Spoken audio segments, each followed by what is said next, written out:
I've been thinking about Hollywood lately and just how uh, it's more and more clearly losing its luster, and how things are becoming more and more divided, I should say.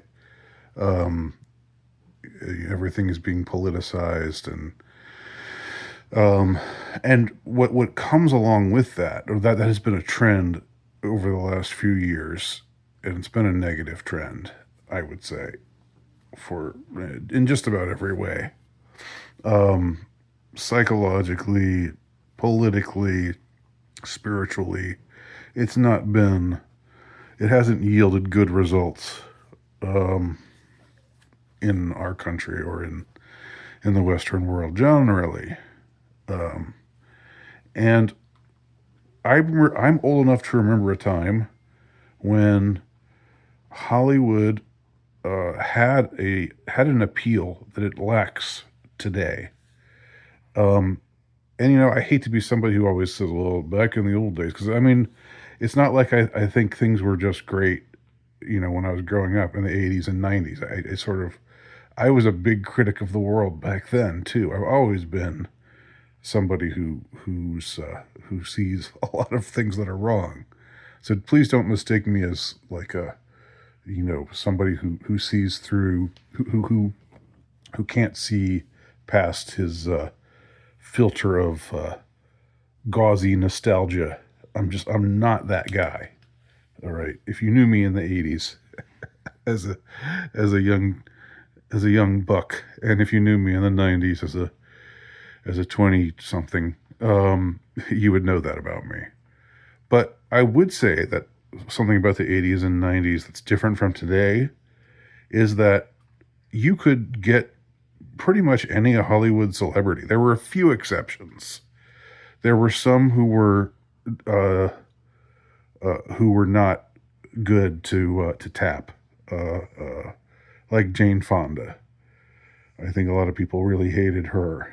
Um, Even though at the same time she had her workout video that was all the rage in the '80s. But but she was somebody who got certain people really upset and riled up because of the some of the things that she said about American soldiers during the Vietnam War. Um, I'm trying to think if there's anybody else. A little bit later, that there were people talking about Susan Sarandon and what's his name? Shoot, I can't remember the guy's name right now. The guy who was with the Mr. Susan Sarandon sort of guy. How they would always like go to awards shows and say something, inject some political message that nobody was interested in. Um, but for the most part, that wasn't the case. Somebody who was a Hollywood star, you got that person to endorse your product or whatever, and that was a coup. That was something that really worked out well for you. That worked out in your favor. Today, I was thinking it over. I thought to myself, what, uh, who out of Hollywood, a big name person out of Hollywood, who could endorse a product and not get all kinds of backlash? And I could only think of two people. Two people. And the two people are Ryan Reynolds and Paul Rudd. Now, before anybody says anything, before Paul Rudd, triple parentheses or whatever. Yes, I know that. I know that. Um, and I know probably both of those guys are probably liberal, and they probably vote Democrat, and all kinds of things. But the point that I'm making here is that I think that out of all of all of the big name stars that you can think of,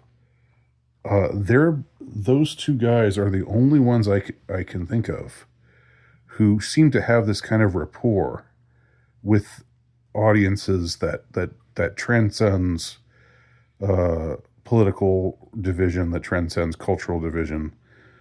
The people in red states like them, people in blue states like them. They both have this kind of ability to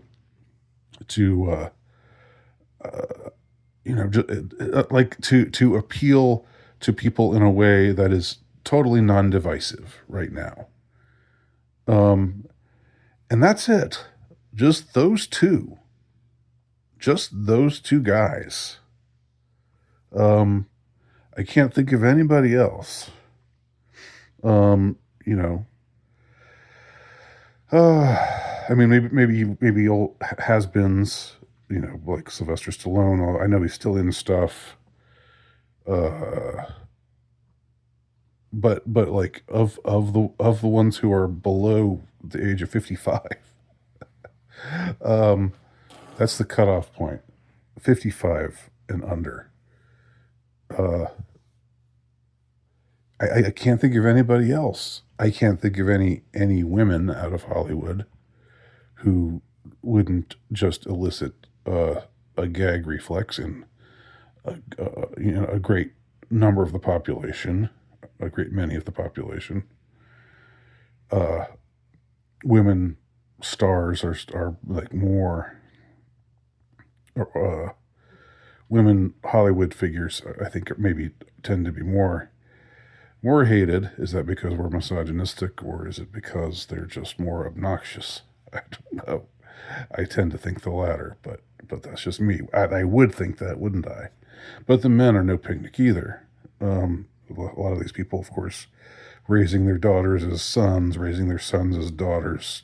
Just the mask has been ripped off of Hollywood, and I think for a long time people knew or suspected a lot of sleazy stuff was happening, but now, I mean, um, it's just amazing how more and more of the mask, more and more of the mask peels away. More and more of no one can pretend anymore. Um, you know, no one can pretend anymore, and that's why. Ricky Gervais, does he count? I mean, he's kind of a controversial character. But I'm talking about people who aren't controversial, who can just get up in front of a crowd and, you know, talk or do whatever, and not make people hate them. It's only Paul Rudd and Ryan Reynolds. Ryan Reynolds is the spokesman for T-Mobile. I don't know if Paul Rudd is advertising anything right now, but the times I've seen him on, like clips of him on late night television or whatever, he also seems to be somebody who just uh, has this ability to make everybody think, yeah, he's a good guy. He's an okay guy. He's a pretty good guy. I could handle hanging out with him. He's got a good sense of humor. He's self-effacing, all that kind of stuff, and he's not going to go on about how I'm a moron or how I'm an idiot if I don't vote the way that he wants me to, um, or at least he gives off that impression. Okay, uh, so that's it. Am I missing anybody? Like, this is just something. This is kind of an odd subject, I know, but it was just something I was thinking about. Uh, Tell me if I'm missing anybody, or if you think I'm wrong about the two guys that I've cited. But don't talk about Paul Rudd's ethnicity. I know that. Okay, but anything else is on the table. Thanks.